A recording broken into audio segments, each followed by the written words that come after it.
चलिए इधर आइए प्लीज, अब इधर देखिए, इधर देखिए, इधर देखिए। अब हम चर्चा करने जा रहे हैं, इधर देखिए। तुम नहीं गए हैं क्या सिद्धांत?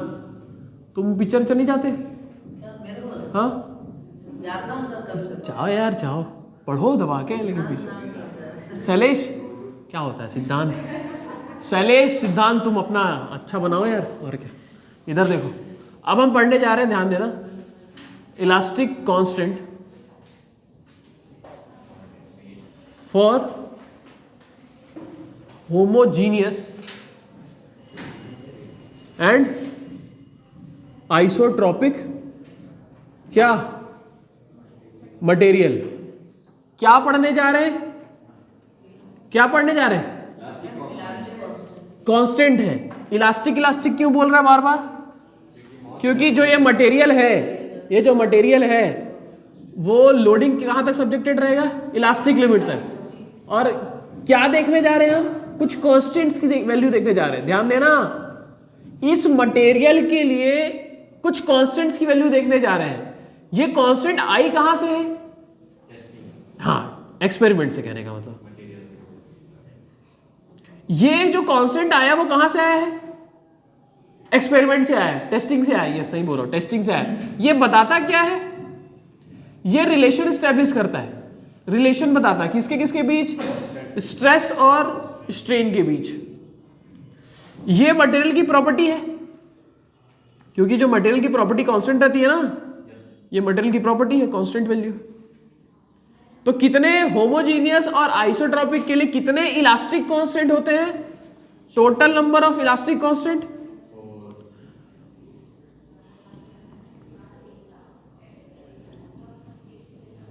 इस 4।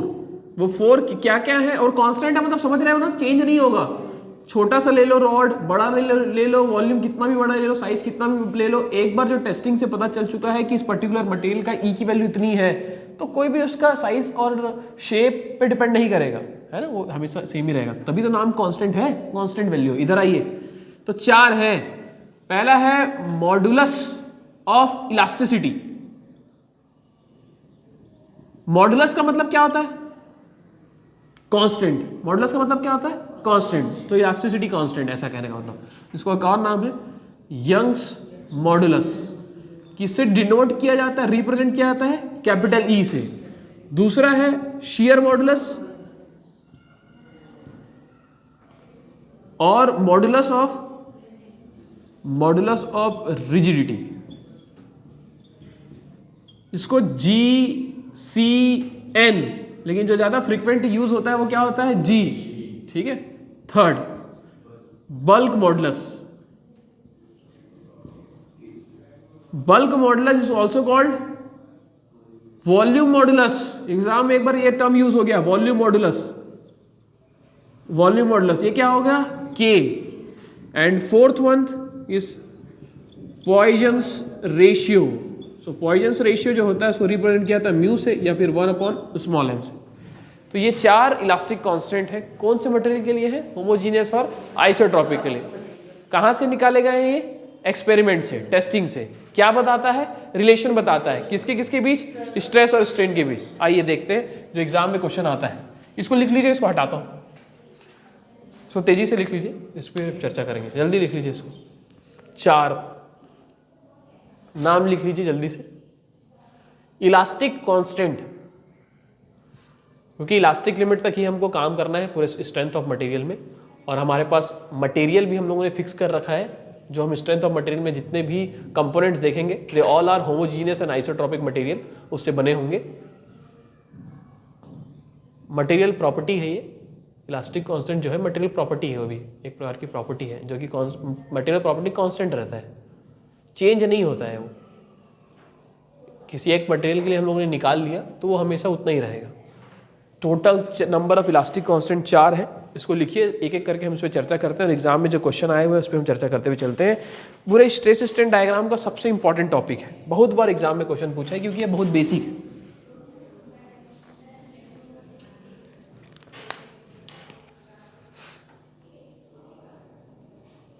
ठीक है,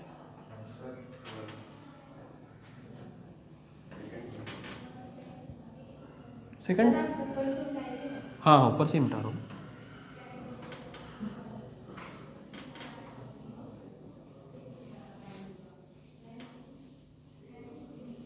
चार इलास्टिक कांस्टेंट, अभी मैंने इंडिपेंडेंट इलास्टिक कांस्टेंट में चर्चा नहीं किया है, कंफ्यूज हो जाते हैं। चार इलास्टिक कांस्टेंट है, इंडिपेंडेंट की तो अभी हम चर्चा भी नहीं की है। Modulus of elasticity Young's modulus capital E, shear modulus, modulus of rigidity GCN, bulk modulus is also called volume modulus K, Poisson's ratio mu या फिर 1/m। अब इधर आइए प्लीज, इधर कंसंट्रेट करिएगा, इधर आइए। सबसे पहले हम बात करने जा रहे हैं ई की। ई क्या है? Modulus of elasticity. ध्यान देना, इधर ध्यान देना। अभी हम लोगों ने देखा इलास्टिक, लीनियर इलास्टिक मटेरियल तक। अगर कोई लीनियर इलास्टिक मटेरियल है तो कौन सा लॉ इस पे फॉलो करेगा? कौन सा लॉ इसको फॉलो करेगा? Hooke's law. Hooke's law always valid होगा ना Hooke's law linear elastic material के लिए, कि कभी होगा कभी नहीं होगा? ऑलवेज हुक्स लॉ क्या बोलता है? Stress is directly proportional to strain. ये प्रोपोर्शनैलिटी को हटाने के लिए क्या चाहिए? कांस्टेंट चाहिए। वही कांस्टेंट क्या है? ई। सो ये प्रोपोर्शनैलिटी हटाने के लिए जो कांस्टेंट आया, सो ई का वैल्यू क्या हो जाएगा? Direct stress upon direct strain. Direct stress upon direct strain. इस डायरेक्ट स्ट्रेस को और क्या बोल सकते हैं प्रीति? इस डायरेक्ट स्ट्रेस को और कुछ बोल सकते हैं? नॉर्मल स्ट्रेस, एक्सियल स्ट्रेस बोल सकते हैं ना। और इन दोनों में सब क्लासिफिकेशन क्या है? मतलब direct stress, axial stress, normal stress का सब क्लासिफिकेशन क्या है? टेंसाइल या फिर कंप्रेसिव। अरे है कि नहीं? हाँ, तो आप ये समझिए ना, जहां पर भी, और ये जो डायरेक्ट स्ट्रेन कहां से आएगा? तो वही तो बता रहा, जब लोड कैसा होगा? टेंसाइल या फिर कंप्रेसिव, तभी क्या जनरेट होगा? डायरेक्ट स्ट्रेस और डायरेक्ट स्ट्रेन। लेकिन ये डायरेक्ट लोडिंग है अभी, लेकिन आपको मैंने इनडायरेक्ट भी समझाया है कि बीम में ऐसा टेंसाइल और कंप्रेसिव फोर्स नहीं लगा होता, बीम में लेटरल डायरेक्शन में लोड लगा होता है, तो भी उसमें क्या देखने को मिल जाता है? डायरेक्ट स्ट्रेन और डायरेक्ट स्ट्रेस, है ना। इसीलिए जो मैंने बार बार बता दिया, बेंडिंग स्ट्रेस के फॉर्मूले में क्या दिखता है आपको? ई दिखता है। सही बात है कि नहीं? इधर आइए, इधर समझिए बात को। नोट पॉइंट जो एग्जाम में पूछा गया है, note point, slope in stress strain diagram, stress strain diagram up to proportionality limit. Proportionality limit, कहीं कहीं पर इलास्टिक लिमिट लिख दिया जाए तो भी इसको गलत मत बोल देना, सही बोल देना। इसके बारे में हम लोग चर्चा कर लिया है कि बहुत पास होते हैं, एक थ्योरेटिकल होता है एक प्रैक्टिकल होता है, इसलिए उसको कंसिडरेबल है। स्लोप कहाँ का स्लोप? कहाँ का स्लोप यार? स्ट्रेस और स्ट्रेन डायग्राम में स्लोप कब तक? अप टू प्रोपोर्शनैलिटी लिमिट तक। क्या देता है? स्लोप स्ट्रेस स्ट्रेन डायग्राम में अप टू प्रोपोर्शनैलिटी लिमिट या इलास्टिक लिमिट तक जो स्लोप है, ये स्लोप क्या देगा? D sigma upon D epsilon. यही तो स्लोप है ना, D sigma upon D epsilon. यही क्या होगा?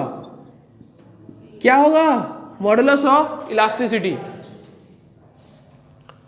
जो स्लोप होगा प्रोपोर्शनैलिटी लिमिट तक स्ट्रेस स्ट्रेन डायग्राम में, वही क्या होगा? Modulus of elasticity. तो इसके आधार पे अगर मैं आपसे बोलूं,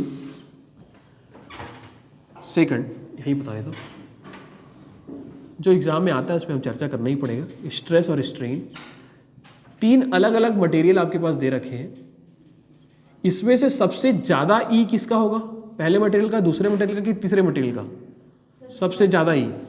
सबसे ज्यादा कौन से मटेरियल का होगा? तीन अलग अलग मटेरियल का स्ट्रेस स्ट्रेन डायग्राम बना है, सबसे ज्यादा किसका होगा? तीसरे का। ध्यान देना। तो अब क्योंकि समझिए कि स्लोप किसका ज्यादा है? तीसरे का। फिर उसका दूसरे का उससे कम है, पहले का सबसे क्या है? कम है। सो तीसरे का सबसे ज्यादा होगा ई, फिर दूसरे का सबसे कम किसका होगा? पहले का। इसको आप ऐसे भी देख सकते हैं, दो तरीके से इसको आप समझ सकते थे। ध्यान देना, लिखना मत। अभी इधर देखो, ई का कंपैरिजन करना है स्ट्रेस अपॉन स्ट्रेन। तो अगर आप कि तीनों मटेरियल में एक ही फोर्स लगा दो और एक ही क्रॉस सेक्शन अगर तुम रख दो तो स्ट्रेस की वैल्यू क्या हो जाएगी? कांस्टेंट।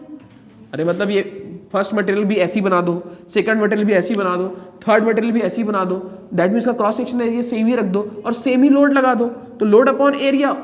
जब स्ट्रेस डिपेंड करता है क्या किसी मटेरियल के प्रॉपर्टी पे? स्ट्रेस ई पे डिपेंड करता है क्या? स्ट्रेस ई पे डिपेंड करता है मटेरियल के? स्ट्रेस इज पी बाई ए ना, वो मटेरियल पे डिपेंड करता है क्या? मटेरियल कॉपर है, एल्यूमिनियम है, आयरन, उससे क्या मतलब है? स्ट्रेस मतलब क्या होता है? Force upon area. उसको क्या मतलब है कि वो आयरन है कि कॉपर है कि क्या है, ई इसका ज्यादा है कम, उससे कोई मतलब है क्या? मतलब नहीं। ये भी एग्जाम में पूछ लिया गया है। क्या पूछा है सर?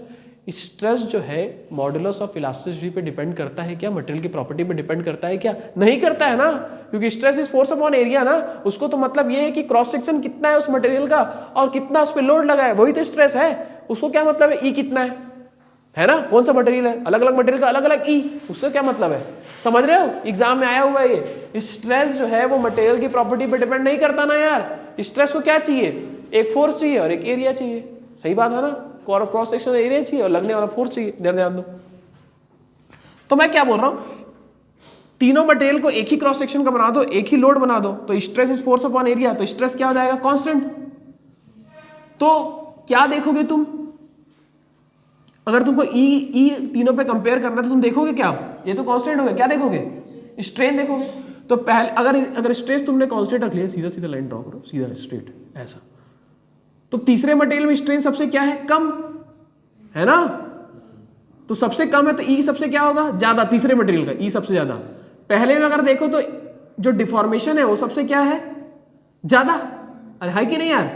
पहले मटेरियल में डिफॉर्मेशन सबसे ज्यादा है, तो डिफॉर्मेशन सबसे ज्यादा है तो ई की वैल्यू सबसे क्या होगी? कम। क्या आपको समझ में आया? क्या नहीं समझ में आया? स्लोप जितना ज्यादा होगा स्ट्रेस स्ट्रेन डायग्राम में उतना ज्यादा ई होगा, क्योंकि एग्जाम में पूछता है स्ट्रेस स्ट्रेन डायग्राम में जो स्लोप होता है अप टू प्रोपोर्शनैलिटी लिमिट तक वो क्या बताता है? तो मॉडुलस ऑफ इलास्टिसिटी बताता है। ठीक है। अगला क्वेश्चन जो एग्जाम में बार बार पूछा जाता है, रबर और स्टील में इलास्टिसिटी किसकी ज्यादा होती है? तो इलास्टिसिटी किसकी ज्यादा होती है? स्टील की इलास्टिसिटी ज्यादा होती है ना? सेम साइज का रबर ले लो, सेम साइज का क्रॉस सेक्शन का स्टील ले लो, स्ट्रेस को कांस्टेंट रखो, जैसे मैंने बताया कंपेयर करना है तो मतलब ये क्रॉस सेक्शन सेम है लेकिन मटेरियल अलग है, ये रबर है और ये क्या है? स्टील है। सेम फोर्स लगाओ, सेम फोर्स लगाओ, सेम फोर्स, मतलब तुमने क्या कांस्टेंट कर दिया? स्ट्रेस। अरे हाँ या ना? स्ट्रेस कांस्टेंट कर दिया। तुमको कंपेयर क्या करना है? ई।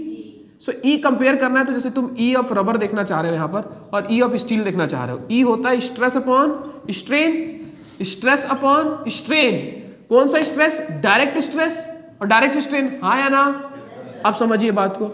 सो ये तो कांस्टेंट हो गया। इस पे तो हमको अगर ई देखना है तो हमने स्ट्रेस को कांस्टेंट कर दिया, इसको कांस्टेंट कर दिया, इसको कांस्टेंट कर दिया। अब तुम सोचो कि सेम साइज का तुमने रबर बनाया, सेम साइज का स्टील बनाया, सेम फोर्स लगा रहे हो, तो डिफॉर्मेशन रबर में ज्यादा आएगा कि स्टील में ज्यादा आएगा? कंपेयर करो। डिफॉर्म कौन ज्यादा हो जाएगा? रबर ज्यादा डिफॉर्म होगा। स्टील थोड़ी ना, सेम फोर्स में रबर ज्यादा डिफॉर्म होगा ना, तो रबर में डिफॉर्मेशन क्या आएगा? ज्यादा। डिफॉर्मेशन ज्यादा है मतलब स्ट्रेन ज्यादा आएगा, तो ये इनवर्सली प्रोपोर्शनल है ना, तो ई की वैल्यू क्या हो जाएगी? रबर स्टील में कम आएगा इसके कंपेरेटिवली, तो ये स्टील ज्यादा रहेगा थोड़ा, है ना? है कि नहीं है? सो यहां से क्लियर होता है कि स्टील की इलास्टिसिटी ज्यादा होती है कंपेयर टू रबर। ठीक है जी। लेकिन डक्टिलिटी एग्जाम में पूछता है, डक्टिलिटी किसकी ज्यादा होगी? डक्टिलिटी कहने का मतलब वायर फॉर्म में कन्वर्ट होना। तो सेम साइज का रबर और स्टील ले लो तो कौन ज्यादा वायर की फॉर्म में कन्वर्ट हो पाएगा? रबर। तो इलास्टिसिटी स्टील की ज्यादा होती है, लेकिन डक्टिलिटी की अगर हम बात करेंगे, डक्टिलिटी की अगर हम बात करेंगे तो रबर की ज्यादा होगी। किसके कंपैरिजन में? किसके कंपैरिजन में? तो ये भी आप ध्यान रखेंगे, रख लेंगे ध्यान। अगला क्वेश्चन जो एग्जाम में बार बार पूछा गया है, ध्यान देना, पांचवा। अगर हमारे पास जो मटेरियल है, सोना नहीं यार तुम सैले, सो रहे हो तुम सोना नहीं बोल रहा हूं। अगर तुम्हारे पास जो मटेरियल है वो रिजिड है, कैसा है? रिजिड है, तो रिजिड के लिए ई की वैल्यू कितनी हो जाएगी? ई की value E modulus of elasticity की वैल्यू रिजिड मटेरियल की कितनी होगी? 1 2 3 4 कितना होगा? इनफाइनाइट हो जाएगा, ध्यान देना। क्योंकि अगर मटेरियल मेरा रिजिड है, रिजिड अगर मटेरियल है तो मुझे मालूम है रिजिड मटेरियल मतलब क्या होता है? Non deformable body. और अभी मैंने आपको बताया कि ई क्या है? Direct stress upon strain. Strain कब आता है? जब बॉडी डिफॉर्म होता है। रिजिड तो नॉन डिफॉर्मेबल है ना, कितना भी लोड लगा दो डिफॉर्म होगा क्या? डिफॉर्म नहीं होगा तो स्ट्रेन आएगा क्या? नहीं आएगा। मतलब स्ट्रेन की वैल्यू क्या हो जाएगी? 0। डिनोमिनेटर में कोई भी चीज 0 होगा तो वैल्यू क्या हो जाता है? इनफाइनाइट। तो रिजिड मटेरियल के लिए ऑलवेज ई की वैल्यू क्या होती है? इनफाइनाइट होती है। क्या आपको समझ में आ रहा है? यूनिट पे अगर हम बात करें यूनिट, तो ई होता है direct stress upon direct strain. Strain क्या होता है? Unitless, dimensionless. सो ई की जो ई का मॉडुलस ऑफ इलास्टिसिटी का यूनिट हो जाएगा वो किसके इक्वल हो जाएगा? स्ट्रेस के। स्ट्रेस फोर्स अपॉन एरिया मतलब न्यूटन पर मीटर स्क्वायर, यानी कि ई का यूनिट भी क्या हो जाएगा? न्यूटन पर मीटर स्क्वायर। ठीक है क्या? न्यूटन पर मीटर स्क्वायर। तो ये 5 चीजें इसके रिगार्डिंग आपको ध्यान रखनी है। ठीक है, अभी मत लिखना, अभी दूसरे भी बात कर लेते हैं, बोर्ड में जगह है भी, ध्यान देना। दूसरे अगर हम प्रॉपर्टी की, दूसरे हम इलास्टिक कांस्टेंट की अगर हम बात करें तो वो कौन है? Shear modulus. दूसरा है आपके पास जी। जी इज व्हाट? शियर मॉडुलस या फिर मॉडुलस ऑफ रिजिडिटी। नाम में तो देखो ना, लिखा तो है शियर, कंफ्यूज होने की जरूरत ही नहीं है।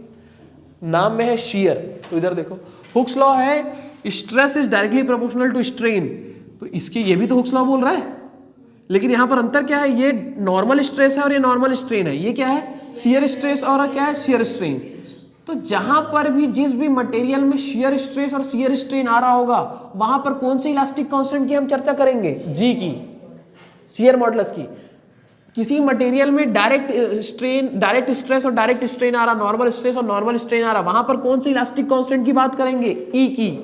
बीम में नॉर्मल स्ट्रेस और नॉर्मल स्ट्रेन आता है तो वहां पर ई की बात करते हैं। शाफ्ट में शियर स्ट्रेस और क्या आता है? शियर स्ट्रेन आता है, तो वहां पर कौन सी इलास्टिक कांस्टेंट की बात करेंगे? जी की। तो इस प्रोपोर्शनलिटी घटाने के लिए जो कांस्टेंट आएगा वो जी आएगा। Shear stress upon shear strain, shear stress upon shear strain. ध्यान दो, जैसे कि आपको पता है कि अगर दो मटेरियल है मेरे पास, मटेरियल है, मान के चलो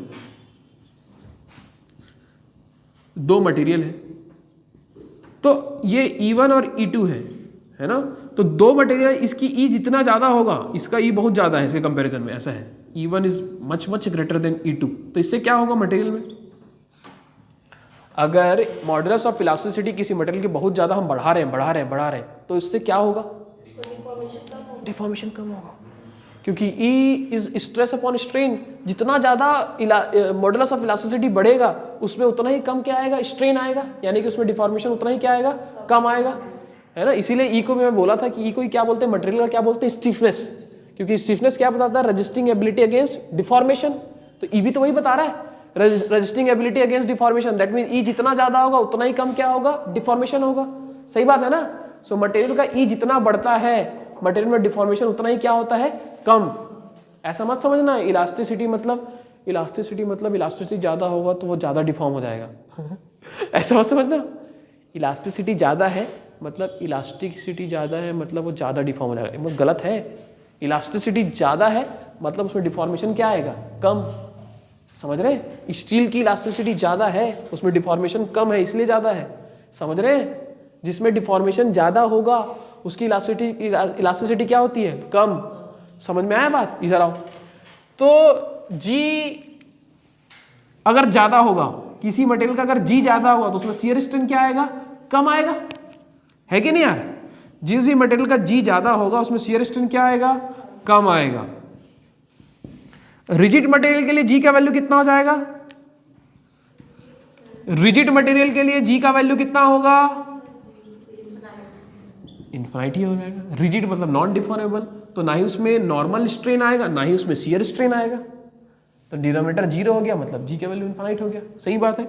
इस यूनिट की अगर हम बात करें तो जी का यूनिट भी सेम ही हो जाएगा। स्ट्रेन का कोई यूनिट नहीं, शियर स्ट्रेस भी क्या हो जाएगा? न्यूटन पर मीटर स्क्वायर। सही बात है। इसमें तो और ज़्यादा देखने की जरूरत नहीं है अपने को, लिख लो इतना, फिर आगे चर्चा करेंगे। ठीक है, इतना लिखिए, जी और ई और जी। अभी बहुत सारे चर्चा करना है इसमें, बहुत इंपॉर्टेंट है, अभी तो बहुत सारे बताऊंगा, रिलेशन सब आराम आराम से, और इसमें क्वेश्चन सब देखेंगे अभी, बहुत कुछ देखना है इसमें, यही तो सबसे इंपॉर्टेंट है।